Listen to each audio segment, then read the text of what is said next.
ಒಂದು ಕಡೆ ಚೈತ್ರ, ಇನ್ನೊಂದು ಕಡೆ ನೈತ್ರ, ಎಲ್ಲ ಒಂದು ಕಡೆ ತಿಳಿದಾಗಿದೆ.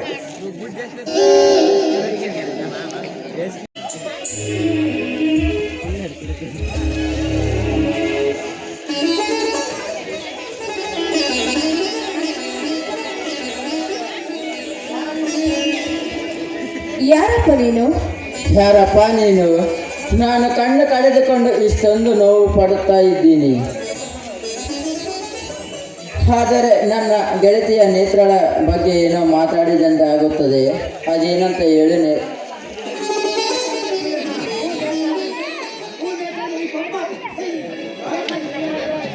ಜಗನಂದ್ರ ನೀವೇನಾ?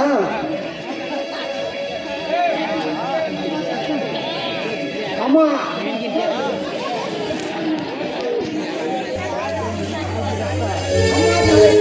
ಅಮ್ಮ ತಾಯಿ ನೇತ್ರ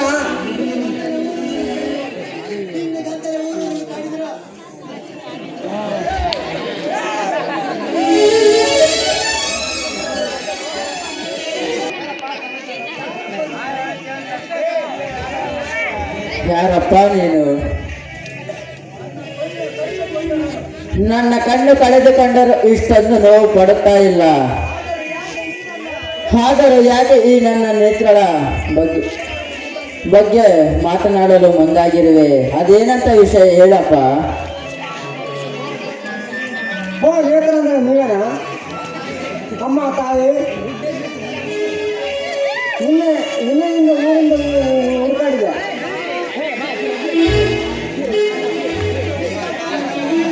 ಈಗ ಬಾಯಿ ತುಂಬ ಅಣ್ಣ ಅಂತ ಕರೆದಿಯಲ್ಲ, ಅಷ್ಟು ಸಾಕು ಬಿಡು.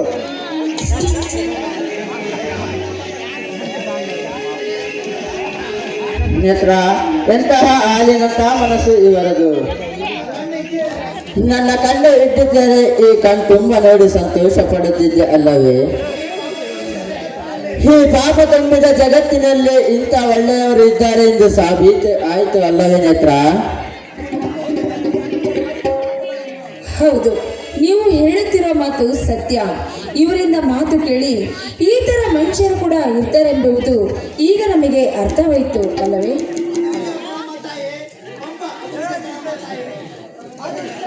ಅದು ನಿಜ ಕಣಮ್ಮ ತಾಯಿ.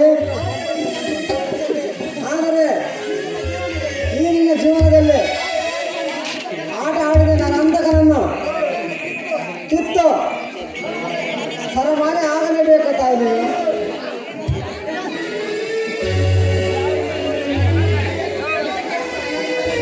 ನೇತ್ರ, ಈ ಹೆಸರು ಎಲ್ಲೇ ಕೇಳಿದ ಆಗಿದೆಯಲ್ಲ. ಹಾಗಾದ್ರೆ ಅವನ ಮೇಲೆ ನಿನಗೆ ಯಾಕೆ ಅಷ್ಟೊಂದು ರೋಷ? ನೋಡಿ, ಅದು ರೋಷವಲ್ಲ. ಏಕೆಂದರೆ ಅವತ್ತು ನಿಮ್ಮ ಕಣ್ಣಿಗೆ ಯಾಶೆಡ್ ಹಾಕಿದ್ದು ಪಾಪಿ ಅವನೇ. ಅದಕ್ಕೋಸ್ಕರ ಅವನಿಗೆ ಮುಂದೆ ನನ್ನಿಂದ ಕಾದಿದೆ ಮರಣ ದಂಡನೆ. ಬರೀ ಅಷ್ಟೇ ಅಲ್ಲ ತಾಯಿ, ಗಗನಮ್ಮ ಕೂಲಿ ಆವಿಗೆ ಇದರಲ್ಲಿ ಆನಂದ ಎಂದು ಸೂಟ್ ಕೇಸ್ ಕೊಟ್ಟು ಕೈಗೆ ಪೊಲೀಸರ ವಶಪಡಿಸಿದ್ದಾನೆ. ಆದರೆ ಅದೇ ಕಾರಣದಿಂದ ನೀವು ಸಿಗಲಿಲ್ಲ ಎಂಬ ಕಾರಣಕ್ಕೆ ಆದರೆ ಆ ಗಗನ ಅಪರಾಧಿ ಅಲ್ಲ.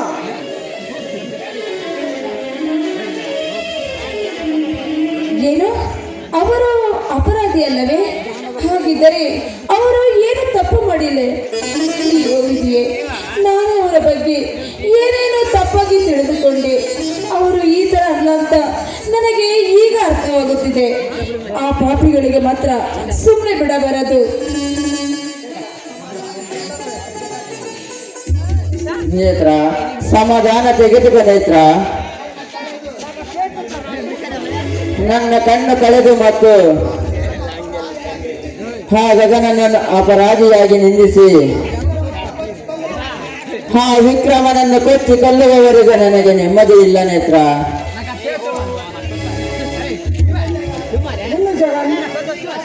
ಈಗಾಗಲೇ ಗಗನನ ಗೆಳತಿ ಚೇತನ್, ಗೆಳತಿ ಚೈತ್ರ ಈಗಾಗಲೇ ಎಲ್ಲ ಸಿದ್ಧತೆ ಮಾಡಿಕೊಂಡಿದ್ದಾಳೆ.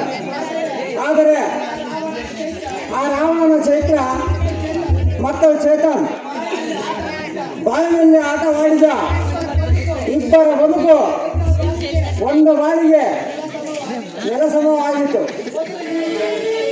ಮೊದಲು ನೀವು ದವಾಖಾನೆಗೆ ಹೋಗಿರಿ.